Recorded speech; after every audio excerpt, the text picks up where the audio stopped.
Life wisdom. Someone asked that we make a video about the political right and left. And because we do videos just based on your requests, this video is going to be about exactly that. If there's a topic that you would like us to cover in a future video, just leave it in a comment and we may make that video just for you. But before we get started discussing political parties and the left and the right, I want to get a feel for what party you associate yourself with. Do you consider yourself a Democrat, a Republican, a member of the Green Party, or maybe the Tea Party? Leave your comment and let me know. The left and the right. These terms originated during the French Revolution, where people who were in support of the king would sit on his right, and people who opposed the king would sit on his left. Over the years, these terms have stayed the same, but what each side means has actually evolved and changed. In modern times, we call this a political spectrum, and oftentimes there is a center added as well. But it's important to recognize that there isn't one standard political spectrum that everyone agrees on. Different people have different opinions about where certain political parties and political ideologies fall on this spectrum. And because people have different opinions, they will undoubtedly disagree and even argue about them. And no matter what I say in this video, there will probably be somebody who disagrees, because there just isn't a standard political spectrum that everyone follows. If you do a simple Google Images search for political spectrum, you'll notice how much these political spectrum vary from chart to chart. Some people put anarchy on the far left, while others put anarchy on the far right. Some people put Nazi National Socialism on the far right, while others put National Socialism on the far left. So you see that people can't even agree on which goes on each end of the spectrum. Also, different countries have different political parties. In the United States, for instance, we have socialists, Democrats, liberals, Republicans, conservatives, and a Tea Party. But in the European Union, there are communists, socialists, Green Party, Christian Democrats, conservatives, and right-wing extremists. But as a general rule, when someone talks about the political left, they're usually referring to communists, socialists, and Democrats. And when someone refers to the political right, they're referring to Republicans, conservatives, and libertarians. One of the primary problems with the political spectrum, and why there's often so much disagreement, is that people will try to dump the political parties or the political ideologies on an arbitrary spectrum without ever defining either end of the spectrum. Or they will define either end of the spectrum with an extreme political party rather than with an issue. You see, you could come up with a fairly accurate political spectrum if you based it on just one issue. For example, if we had individual freedom on the right, then on the left we would have complete government control. And if we had private property rights on the right, then we would have complete government ownership and community property on the left. Or we could define the right as a small government and limited governmental control, and on the left we would have big government. In terms of an economy, we could see that the right is a free enterprise, and on the left there is a planned economy. And if you placed the political parties on a spectrum based on any one of these issues, you could have a fairly accurate spectrum to go by. Of course, each spectrum would look a little bit different, because political parties have different stances on different issues. But if you did make a political spectrum based on just one issue, then it would give you an accurate look at where the political parties fall in terms of that one issue. To get into this a little more deeply, if we put political left and political right into Wikipedia, we get something like this. Left wing describes an outlook or specific position that accepts and supports social equality, often in opposition to social hierarchy or social inequality. And right wing describes an outlook or specific position that accepts and supports social hierarchy and social inequality. What I find interesting about this is that this spectrum is defined by Wikipedia in terms of Marxist theory. So it's kind of a free education in communist philosophy right there on Wikipedia. And these definitions are looking at the issues of social equality and social hierarchy. So let's dive into that as an issue. So we have social equality on the left and social inequality on the right. And it kind of sounds like a bad deal for the people on the right. I mean, doesn't social inequality sound like a bad thing? Why don't we take a closer look? One of the foundational principles in the Communist Manifesto is that social inequality is a bad thing and communism is the answer. And we could have social equality in terms of rights or any number of things, but in terms of communism, this is referring to the distribution of wealth. And social inequality would mean an uneven distribution of wealth where some people have more and some people have less. It boils down to the haves and the have-nots.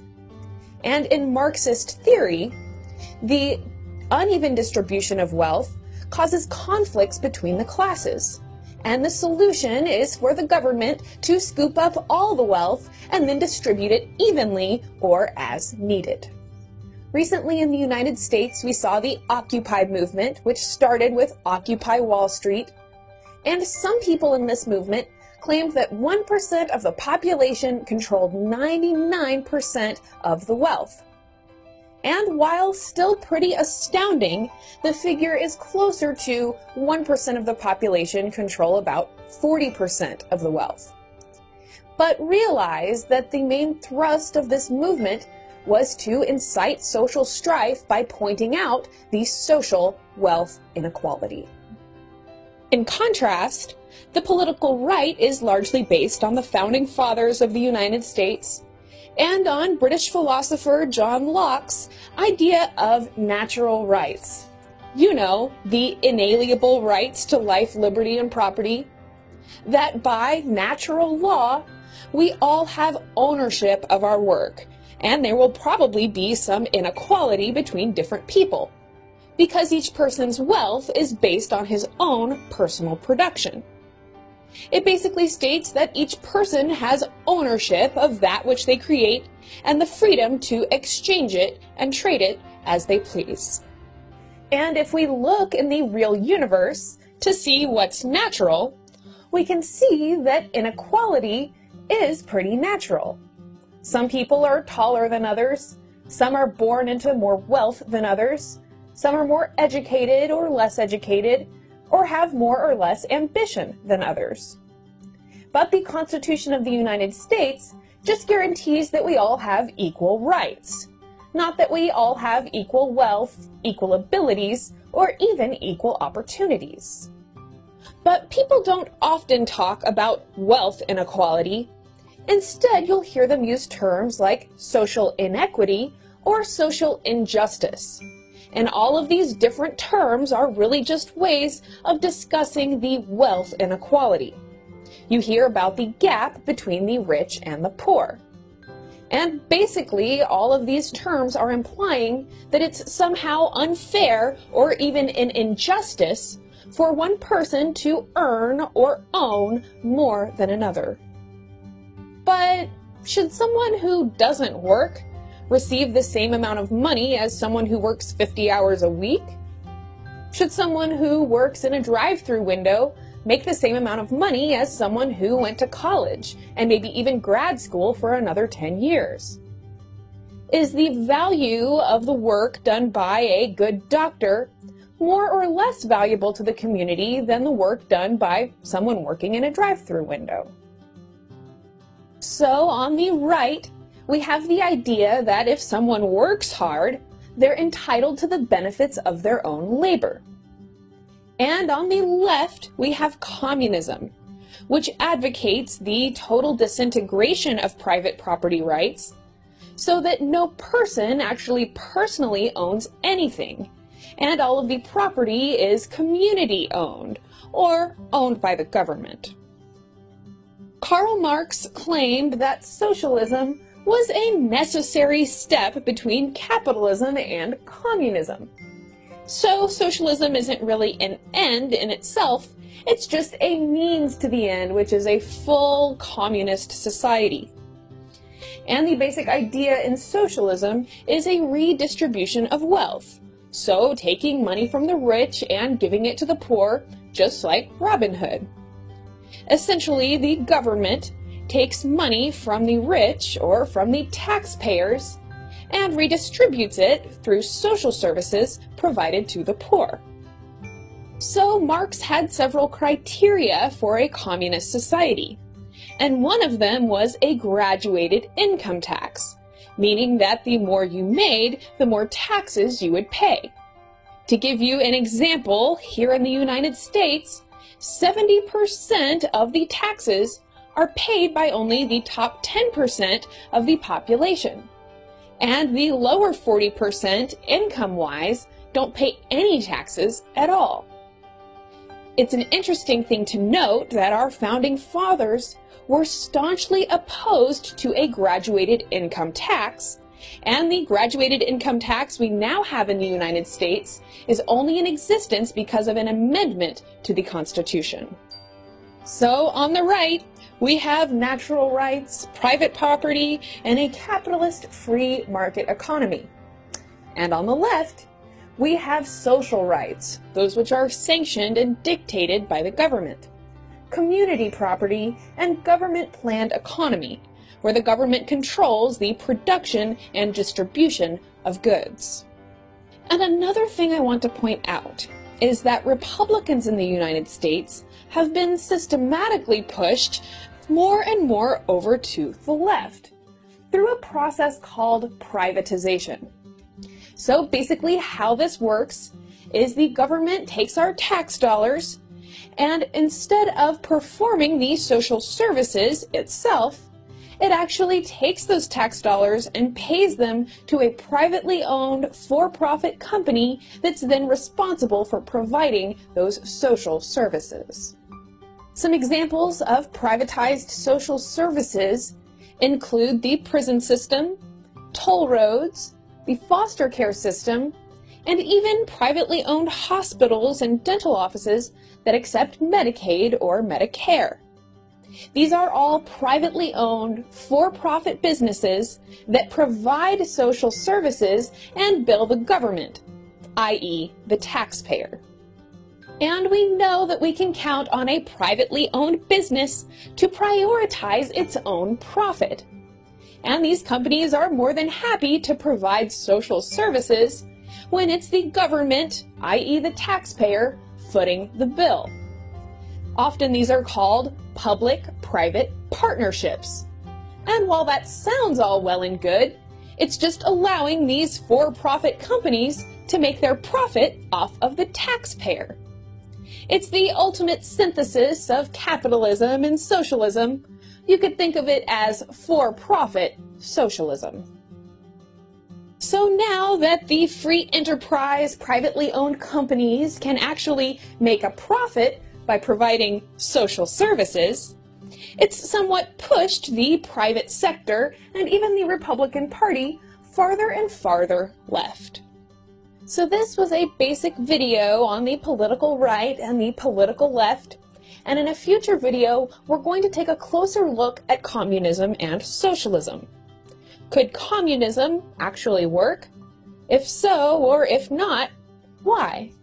And in another video, we're going to take a closer look at global warming and climate change. Are we really all doomed to a fiery death? Or can we all chill out a little bit? Be sure to subscribe for that future video.